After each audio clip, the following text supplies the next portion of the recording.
Julianne, that's a great point, isn't it? I mean, it's a refusal to accept the racial past of this country if we just say, well, everybody's equal here. You know, Anand, it's really interesting. There have been several cases in the past couple of years where white people have been shot. And again, with police, not with all due respect to Brother Man over there, where is he in Texas? But there was a case in Virginia where a white guy, you remember, the white guy was attempting to, his girlfriend called the police on him. He came out with his hands up, he was shot. There was a case in Tennessee with a young man who was shot.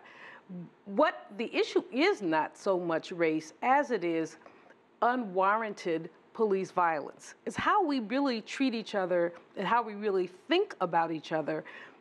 When Tamir Rice, a 13-year-old boy, was shot, footnote, how does a 13-year-old boy get to be treated as a man, but Trump Jr., 39, is treated as a kid? That was just a footnote. But in any case, when Tamir Rice is shot because he was seen as threatening, how is a 13-year-old kid seen as threatening? So I do think that we have to look at a series of assumptions. I am inclined to believe that most people are not evil, but I'm also inclined to believe that some are. And I'm also inclined to believe that there are some white people who approach black people and decide, as in the case of Philando Castile, which just happened in the same area, Minneapolis, right. The man said, I got a gun, I have a license to carry, bang, bang, he's gone. Now, I don't know if you're Mr. Man from Texas investigated that case, but I do know that part of this has to do with the assumptions we have about each other. Okay, Ron, let me ask you this. Ron, one moment. I just want to pose this question to you, Ron. Is it a question of training here? Because we have had cases like in Salt Lake City where they've changed their training and they haven't had a shooting, a fatal shooting, since 2015. Do you want to hear from the person that investigated the Tamir Rice case, or do you want to hear the person that knows nothing about it and is merely speculating? Because if we're going to have this level of conversation, I don't want to be a part of it anymore. Well, can you go to that question about training? Salt Lake City engaged in a program called... The Tamir Rice case. She put on the floor about the Tamir Rice case, inferring that that was an execution, that and it was. shooting. And it was. The child did not have 90 seconds, sir. He did not have 90 seconds. A police officer went in there and executed a child. A child.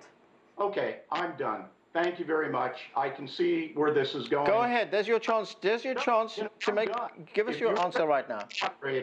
And you don't want to hear from the person that investigated that case, then you no justice to any of the viewers here, and you put out nothing but fake news. All right, I'm just an actual person. Right, I'm not going to put up with this. Okay, why don't you respond to it, that issue right now? There is a ton of evidence. By the way, that was another shooting that was found to be justifiable.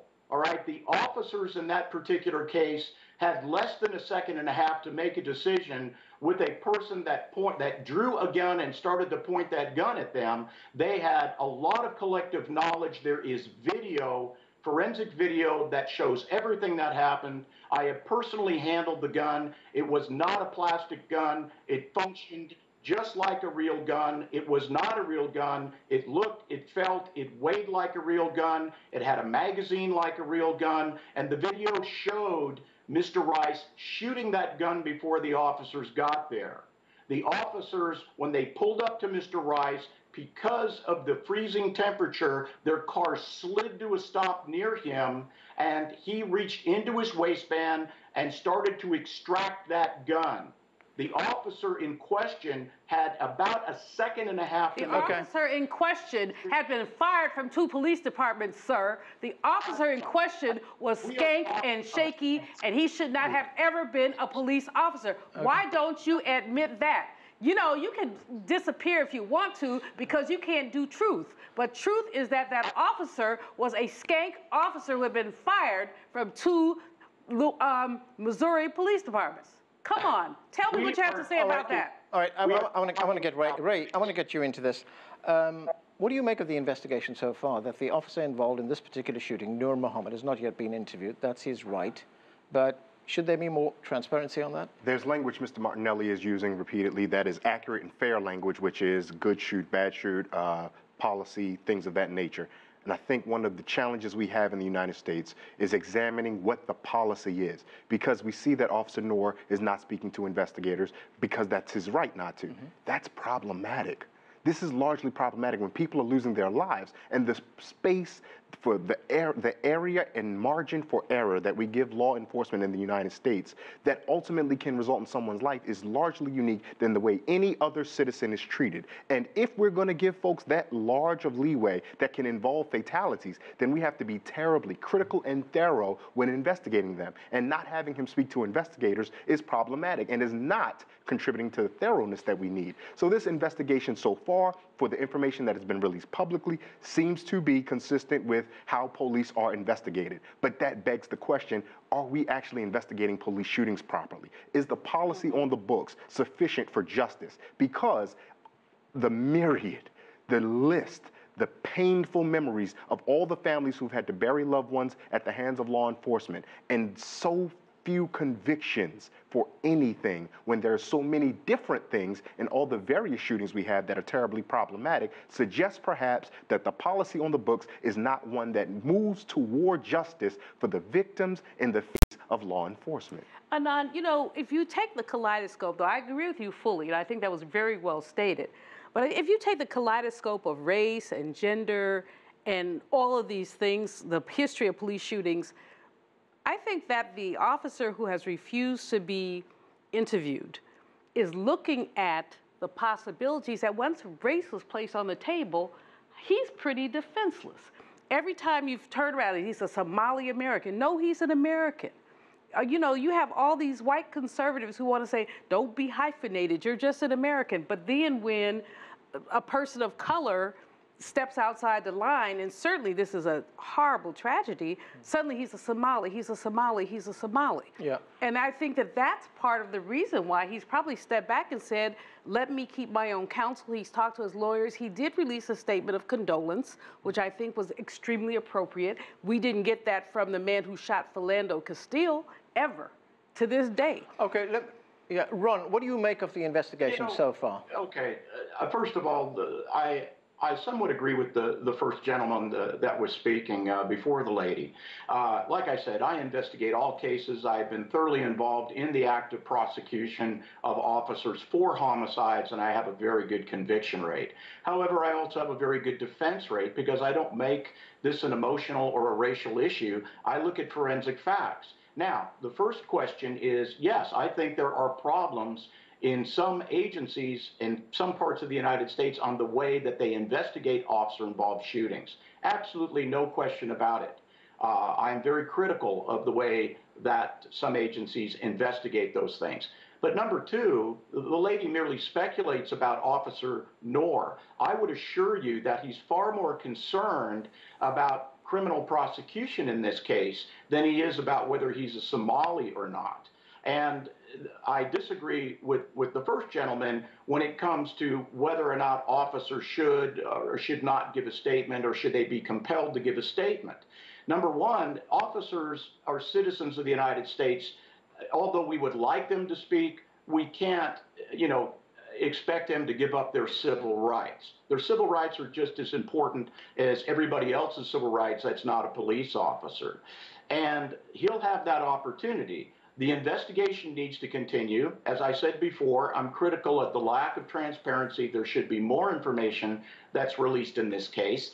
But I really take offense at any aspects that this is a racial issue. The one lady can't make up her mind whether she wants to support this because Mr. Noor is a black Somali, or whether she wants to take and speak racially. All right, Dude, you cannot read my mind. Do not assume to read my mind and tell me what I have not made my mind up about. You're out of order. All right, you're out of order. Ray, you want to respond? I did. Dr. Martinelli, I had a specific question. You've been saying repeatedly that there's a lack of transparency. With the experience that you have investigating these things, what is it that we should know that we don't know? Exactly. Number one, we need to find out a little bit more about the temporal relationship of the loud noise that has been preliminarily analyzed as being maybe a firework going off. This may be a tragedy where at the same time the woman approached and the officers had a darkened out car, that they heard the firework go off, and an officer responded to that. So we will have to take a look and reconcile what the officer says if he eventually gives a statement. Certainly the partner officer. I believe there was also a third officer there. And it will have to be a reconciliation of the forensic facts and evidence, not speculation, not emotional outburst, not some sort of racial theme here. When you allude to the third officer, that seems to be information that has largely not been consistent with what we've heard so far. And I agree with you. And that's part of the problem with the lack of information that's come out from this investigation. We know that there were two officers in the car. We know that Officer Matt Hardy was seated in the right front passenger seat, and Officer Knorr was seated in the driver's seat and shot across his partner and into Miss Damon. We know that. But we need to know more about the circumstances and the temporal relationship. But we also need to know about why these things happen so quickly. And it goes to what Julianne was saying earlier on, that these were two relatively new police officers in that police force. They both had 2 years of experience. Should, as you pointed out, one should have been experienced. Yeah, should they partner them very differently? I mean, I am not unsympathetic to the challenges that police officers face when they have to make split-second decisions. But I do think that there's an issue of wisdom. There's an issue of, partnering. And, I'm grateful that the gentleman has raised a third officer. I don't think we've heard anything about that. And so I really like to know more about that. But bottom line, I am not confused, sir, so do not attempt ever in your lifetime to impugn confusion on me. What I'm saying is that on one hand, there has been a lot of rush to judgment. Somali American doesn't need to be said. On the other hand, I think we are all appalled by this tragedy of a young woman about to get married, just shot. And everybody wants to know what happened. And I think Ray is so right about this whole issue of transparency. We have been in the African American community asking for transparency time and time and time again. With Philando Castile, with Tamir Rice, with Michael Brown, and all these things, they come late and drip, drip, drip. And incidentally, without disparaging the victim, because I don't want to do that, whenever an African American is shot, everybody starts going into their background. Well, they smoke marijuana. Well, they have these problems. Well, they have those problems. This woman has been lifted up as, a saint. She may well be. But the fact is that there's a double standard for who gets shot and how they're treated. There's something else. Ray, I want to ask you about this. No, one moment, Ray. I'll come to you in a moment. Ray, police unions are normally very vocal when one of their own is facing pressure. Hello. We're not hearing that this time. Yeah, we're not hearing that. And the easy place to land on that is because this is an African-American officer. We don't know that to be true, so we will wait and see what comes out.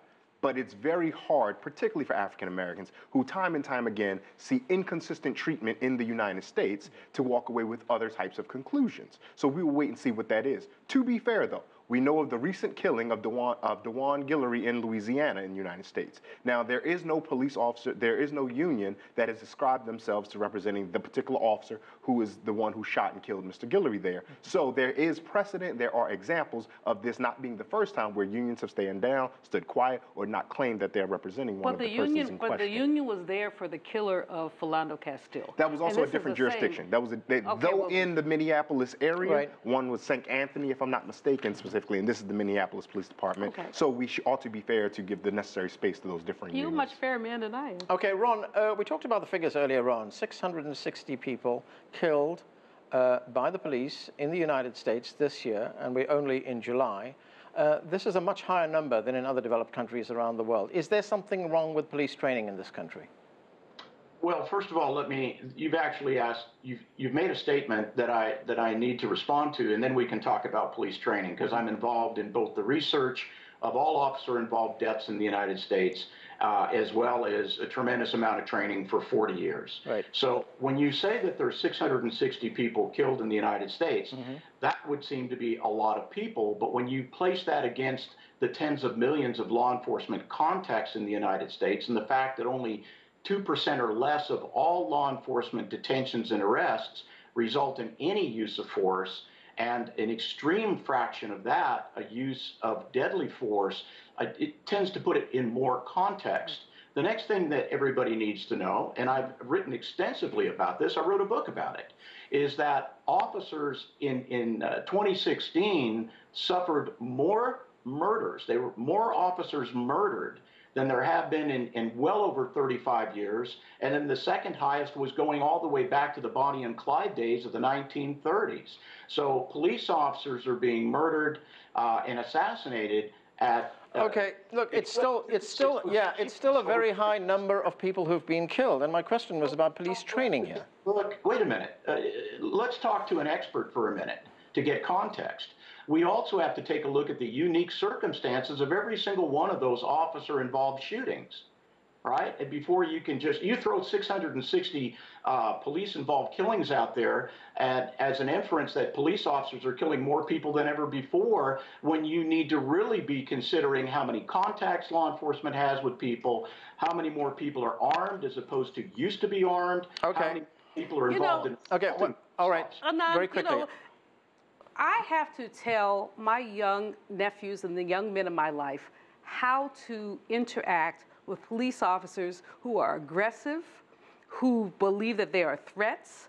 I have to tell them, when you are interacting with a police officer, don't talk back, put your hands up, be clear.